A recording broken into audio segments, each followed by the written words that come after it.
خب سلام و درود مجدد. میخوایم تو این ویدیو راجع به این صحبت کنیم که ووکامرس چیه. آقا راجع به وردپرس کلی حرف زدیم و گفتیم یه چیزی هم هست به اسم ووکامرس که خب به شما کمک می‌کنه فروشگاه آنلاین بسازید. بریم دقیق‌تر ببینیم ووکامرس دقیقاً چیه، قرار چیکار کنه رو سایتتون و راجع بهش حرف بزنیم.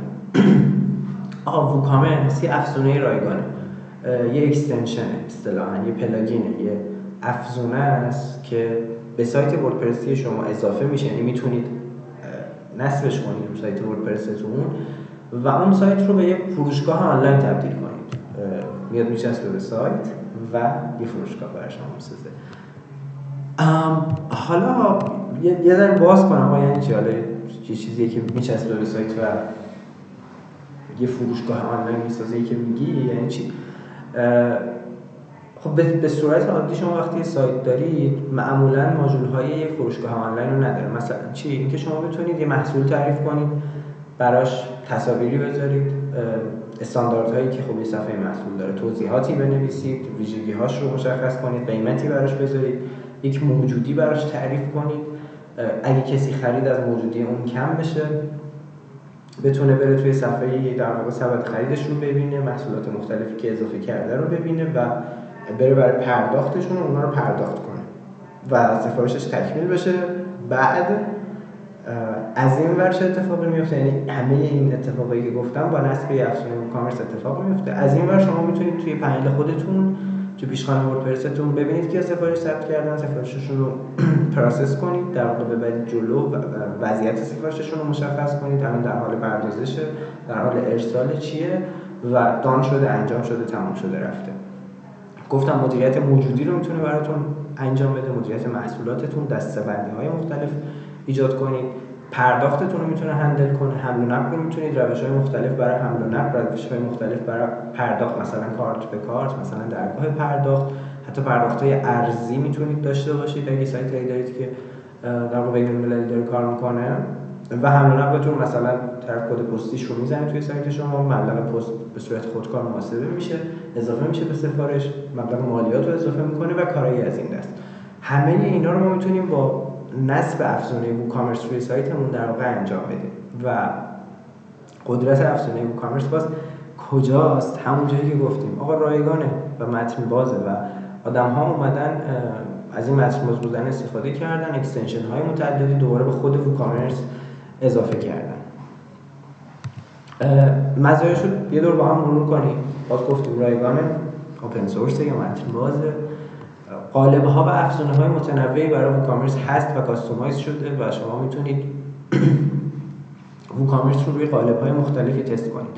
رو جلوتر میگم یه ذره بیشتر راجع بهش.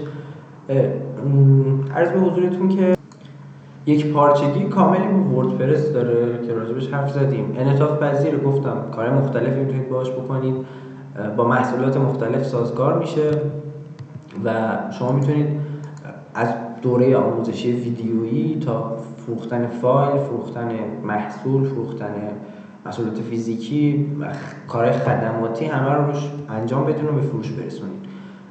با قالب‌های مختلف گفتیم آقا همه این قالب‌هایی که توی دنیای وردپرس وجود داره همشون تقریبا با ووکامرس سینکن، تداخلی ندارن، افزونه‌های مختلف الان خودشون رو منطبق کردن با ووکامرس و الان یه افزونه کلیدی و معیاره توی این حوزه.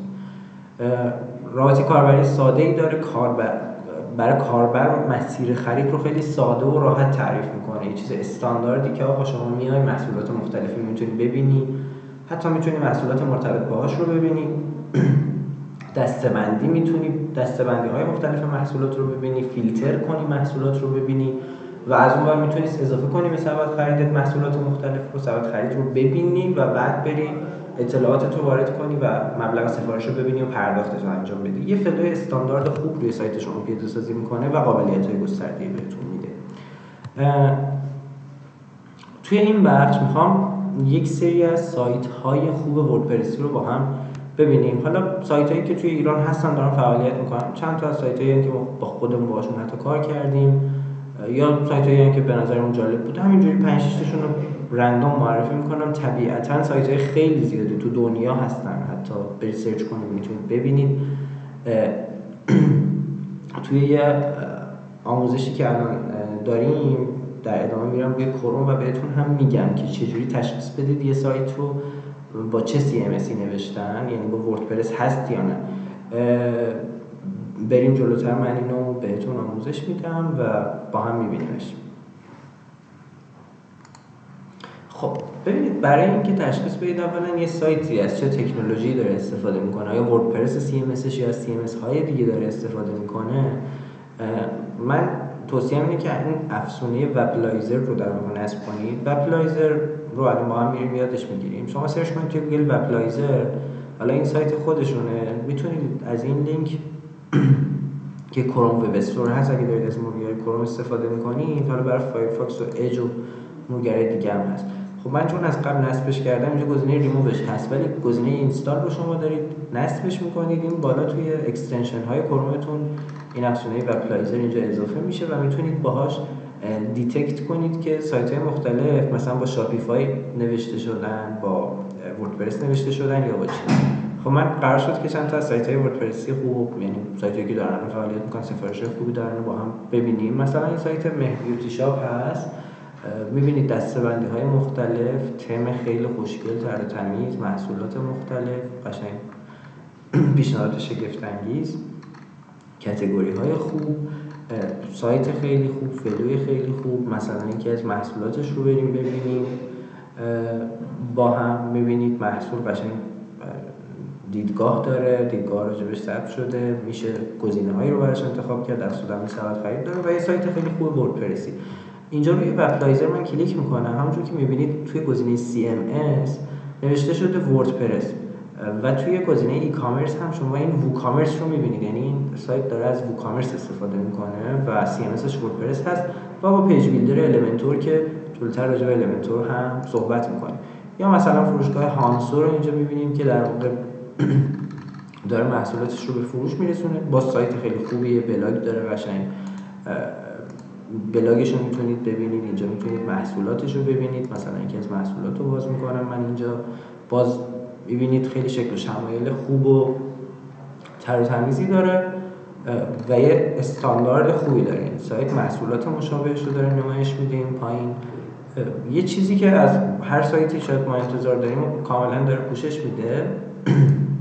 حالا مقالاتش رو میبینید، مقالات مرتبطش رو اینجا گذاشته و ما اگه باز رو وبلایزرش کلیک کنیم، وردپرس ووکامرس رو داریم میبینیم و حالا دیتابیس MySQL که گفتیم توی وردپرس استفاده میشه.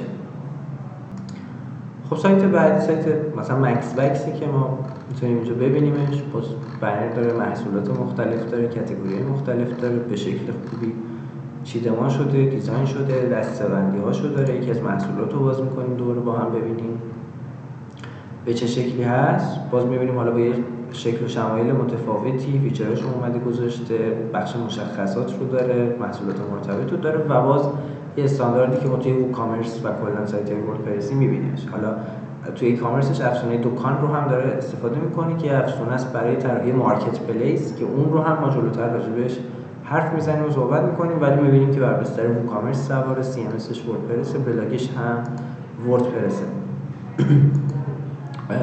یا حالا مثلا وبسایت لوناتو رو می‌بینید، اینجا دیدیم که یه ماژولی هم برامون باز کرده بود، باز اینجا کاتگوری‌های مختلف، محصولات مختلفش خیلی خوب و زیبا طراحی شده.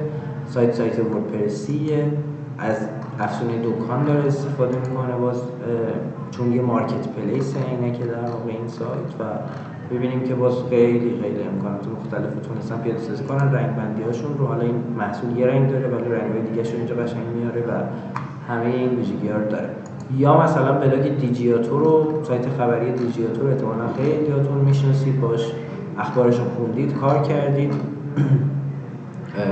و این بلاگ هم وردپرس نوشته شده. حالا سایت خبریه ولی داره به وردپرس کار میکنه، خیلی خوبه از نظر سئو، خیلی خوب، قدر و قدرتمند داره کار میکنه و میتونید ببینید. من خواستم توی این ویدیو یه ذره راجع به یه دیدی بهتون بدم که آقا پس خروجی کار میتونه همینقدر قشنگ و جذاب باشه، سایت خوبی باشه که الان فروشای خوبی دارن ثبت میکنن، از نظر سئو مثلا خیلی خوب دارن کار میکنن و فعالن، مثل همین دیجی تو حتی که تو حوزه خبری داره کار میکنه و تو هر حوزه‌ای واقعا میشه حرفی برای گفتن داشت و محصولات مختلف به فروش رسوند و کار کرد. و پلایزر رو معرفی کردیم با هم و ووکامرس رو شناختیم و امیدوارم که از وبلایزر هم بتونید استفاده های خوبی بکنید و در واقع داشته باشیدش. حالا ما راجع به این بیزنس ها صحبت کردیم. من منابع این بخش رو هم در پایان اسلاید گذاشتم، اسلایدها رو هم براتون قرار میدیم توی کپشن. حتما به ما نظر بدید، کامنتاتون رو برامون بذارید که بدونیم که در ادامه ویدیوها رو به چه سمتی ببریم که برای شما مفیدتر باشه. حتما در ادامه میریم به سمت آموزش‌های کاربردی. توی ویدیو بعدی قرار راجع به هاست و دامنه، انتخاب هاست، انتخاب دامنه و نحوه خریدشون، چه نکاتی رو رعایت کنیم و اینها، چجوری دامنه رو به هاست وصل کنیم، همه اینا رو قرار صحبت کنیم و پیش بریم. دمتون گرم، میبینمتون توی ویدیوهای بعدی. فعلا